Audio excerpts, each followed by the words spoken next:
Assalamualaikum warahmatullahi wabarakatuh. Perkenalkan, nama saya Naswara Lubis dari kelas TCG 1A. Di sini saya akan mempresentasikan hasil dari analisis dan evaluasi penerapan kesehatan dan keselamatan kerja pada proyek konstruksi PT Bangun Total Persada dengan subkontraktor PT Beringin Karya Sejahtera. PT Total Bangun Persada merupakan kontraktor utama yang berkontribusi dalam proyek konstruksi terbesar, termasuk pembangunan gedung komersial, perumahan, dan infrastruktur.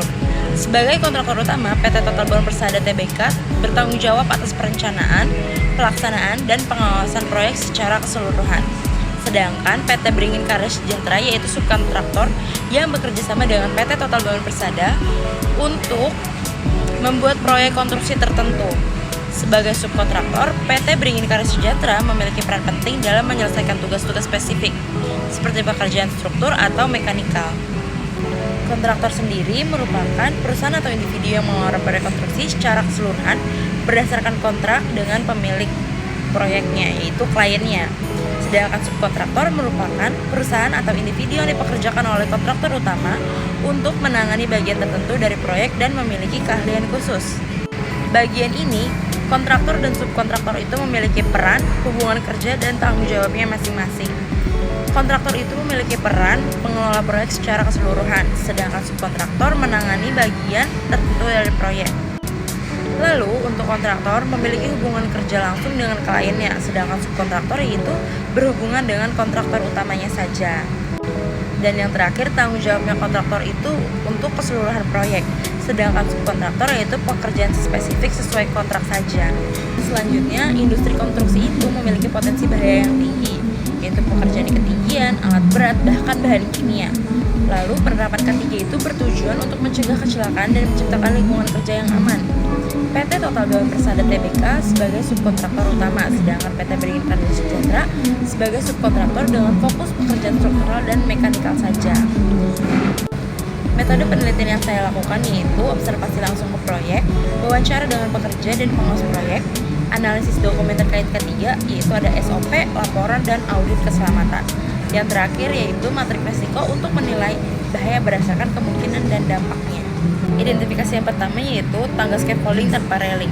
Penyebabnya yaitu apabila ada pekerja yang menaiki tangga scaffolding yang tidak ada railingnya akan berdampak patah tulang, lumpuh, cacat, keseleo, dan bahkan bisa jadi meninggal.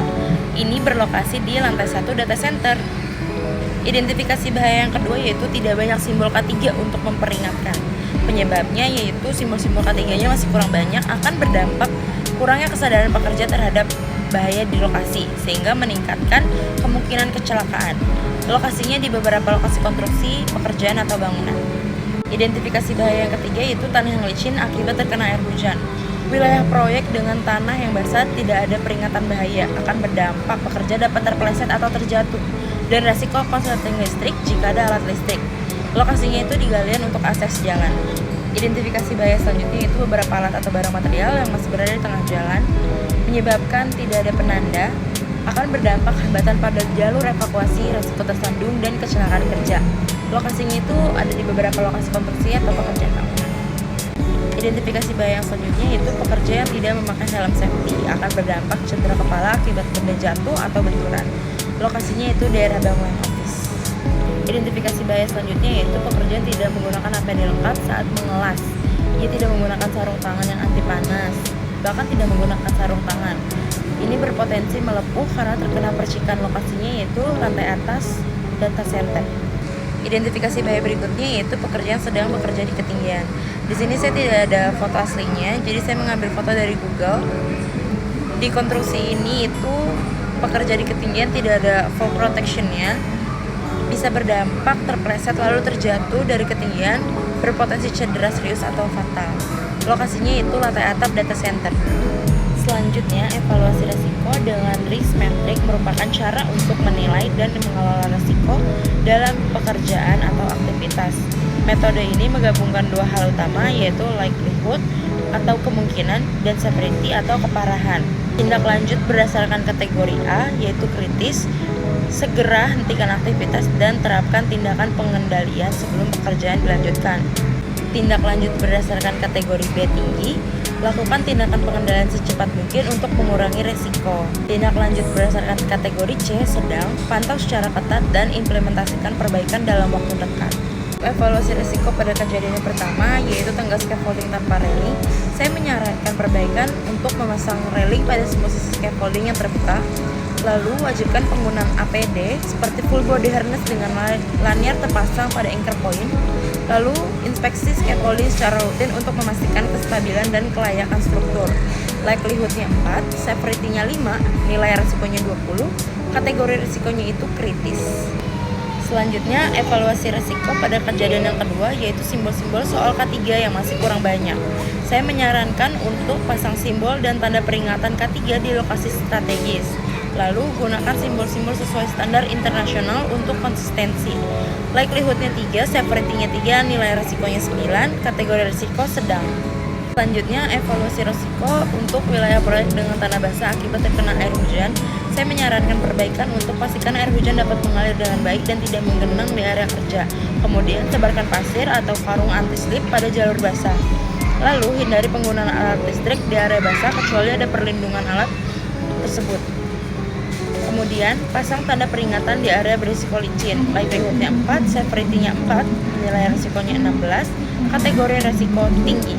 Evaluasi risiko berikutnya yaitu alat atau barang material yang masih berada di tengah jalan. Saran perbaikannya, terapkan housekeeping yang ketat dengan instruksi rutin. Kemudian, tetapkan zona penyimpanan khusus untuk alat dan material jauh dari jalur lintas. Lalu, pasang tanda jangan tinggalkan barang di sini di area jalan kerja. Likelihood-nya 3, severity 3, nilai risiko 9, kategori risiko sedang. Untuk evaluasi risiko berikutnya yaitu pekerja yang tidak memakai helm safety.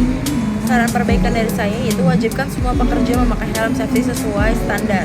Lalu lakukan briefing K3 harian untuk menekankan pentingnya penggunaan APD. Lalu terapkan sistem pengawasan ketat oleh petugas K3 dengan sanksi tegas bagi pelanggar. Likelihood-nya 4, severity-nya 4, nilai resikonya 16, lalu kategori resikonya tinggi. Evaluasi risiko berikutnya yaitu kejadian mengelas tanpa sarung tangan. Saran perbaikan dari saya yaitu gunakan APD lengkap seperti sarung tangan tahan panas berbahan kulit atau material sesuai standar. Lalu sosialisasi bahaya untuk menyadarkan pentingnya APD. Kemudian pengawasan ketat, pastikan penggunaan APD oleh petugas. Lalu sediakan APD dan pasang tanda peringatan. Likelihood-nya 3, severity-nya 4, nilai risikonya 12, kategori risikonya tinggi. Evaluasi risiko berikutnya yaitu pekerja yang bekerja di ketinggian. Saran perbaikannya yaitu sediakan railing, jaring pengaman atau sistem penahan jatuh lainnya. Lalu berikan pelatihan kerja di ketinggian termasuk prosedur evakuasi darurat. Dan petugas K3 harus memastikan kepatuhan terhadap aturan di area kerja. Likelihood-nya 4, severity-nya 5, nilai risikonya 20, kategori risikonya kritis. Kesimpulan saya dari analisis di PT Proyek Konstruksi PT Total Bawah Bestari Tbk yang melibatkan struktur melakukan PT Beringin Karya Sejahtera ini, penerapan K3 sebenarnya sudah dilakukan, tapi masih ada beberapa kekurangan di lapangan yang memerlukan pengertian. Salah satunya yaitu pengawasan berkala untuk memastikan kepatuhan. Hal ini penting untuk mengurangi risiko pekerjaan. Hal ini penting untuk mengurangi risiko kecelakaan kerja, menciptakan lingkungan kerja yang aman, serta mendukung kelancaran proyek. Selanjutnya saya akan menampilkan hasil dari wawancara saya dengan salah satu pekerja di PT Beringin Karya Sejahtera.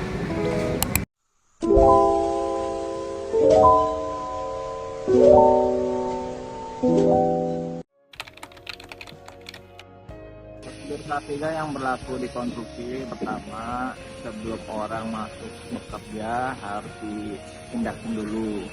Dilengkapi APD-nya berupa helm, rompi, sepatu safety khususnya ya. Lalu di induction, setelah itu mereka diberikan arahan tentang keselamatan kerja, bahaya apa saja yang ada di proyek konstruksi, akan kerja ketinggian, terjatuh, terpleset, terbentur. Nah itu kita berikan arahan. Setelah di induction kita serahkan ke instansi masing-masing, misalkan ke bagian finishing. Nah kita arahkan ke finishing. Setelah mereka ke sana, mereka diarahkan lagi pekerjaan apa saja yang akan mereka lakukan, misalkan ngaci kah atau apakah. Lalu diberikan arahan yang baik tentang bekerja yang baik sesuai dengan prosedur. Lalu menerapkan aturan yang ada di proyek. tidak boleh merokok sambil bekerja, terus tidak boleh membahayakan sama teman, tidak boleh ceroboh, dan banyak hal yang harus diperhatikan. Jadi kita di proyek itu harus bekerja hati-hati dan saling bekerja sama dan saling berkomunikasi satu sama lain agar tercipta keselamatan kerja. Untuk pelatihan di proyek konstruksi itu selalu ada. Di antaranya ada bekerja di ketinggian. Kita memberikan pembekalan kepada pekerja bagaimana caranya bekerja di ketinggian. Diperlukan memakai body harness, bagaimana cara memakai body harness yang baik dan benar, bagaimana cara menggunakan scaffolding dengan baik, lalu prosedur apa saja yang harus dilakukan sebelum bekerja, itu kita berikan pelatihan. Dan juga pelatihan yang lain, ada pelatihan penggunaan alat listrik, penggunaan tabung apar, dan banyak hal. Semua pekerjaan yang ada di konstruksi ini kita berikan pelatihan dengan tujuan agar kita keselamatan kerja.